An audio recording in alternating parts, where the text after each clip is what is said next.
Friends, ఈ video నచ్చినట్లయితే like చేయండి, సబ్స్క్రైబ్ చేయండి.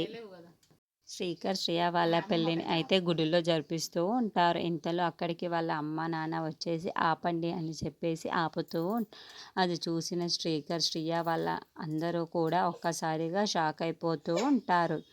ఇంతలో వాళ్ళ పెద్ద కొడుకు వాళ్ళ నాన్న దగ్గరికి వెళ్ళి, నాన్న వాళ్ళిద్దరికీ పెళ్ళి జరిపిస్తే మంచిది, వాళ్ళిద్దరికీ పెళ్ళి జరిపిస్తున్నాం అని చెప్పేసి అంటూ ఉంటాడు. ఆ మాటలు వినగానే అక్కడున్న వాళ్ళ నాన్న అయితే అవని భర్తనైతే కొడుతూ ఉంటాడు. ఏంట్రా మీరు జరిపించేది, నన్ను కాదని వీళ్ళిద్దరికీ పెళ్ళి జరిపిస్తారా? నన్ను కాదని వీళ్ళిద్దరికీ పెళ్ళి జరిపించినట్లయితే మీరు నా దృష్టిలో చనిపోయినట్టే లెక్క.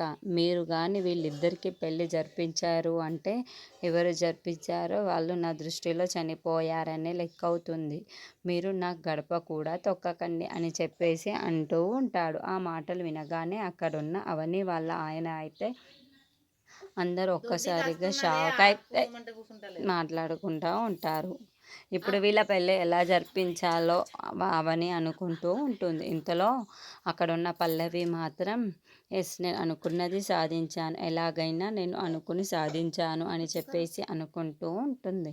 ఇంతలో అక్కడి నుండి వాళ్ళ నాన్న వెళ్ళిపోతూ ఉండగా మీడియా వాళ్ళందరూ వచ్చి అక్కడ వస్తూ ఏంటండి మీకు తెలియకుండానే మీ కొడుకు పెళ్ళి జరుపుతుందా ఇక్కడ అని చెప్పేసి వాళ్ళ నాన్న క్వశ్చన్స్ వేస్తూ ఉంటారు. అది చూసిన వాళ్ళ నాన్న అయితే ఏంటి మీరేం క్వశ్చన్స్ అడుగుతున్నారో నాకు అర్థం కావటం లేదు, నాకున్నది ఇద్దరు కొడుకులు మాత్రమే అని చెప్పేసి అంటూ ఉంటాడు. ఆ మాటలు వినగానే అక్కడున్న శ్రీకర్ అవని వాళ్ళైతే ఒక్కసారిగా షాక్ అయిపోయి అలా చూస్తూ ఉండిపోతారు.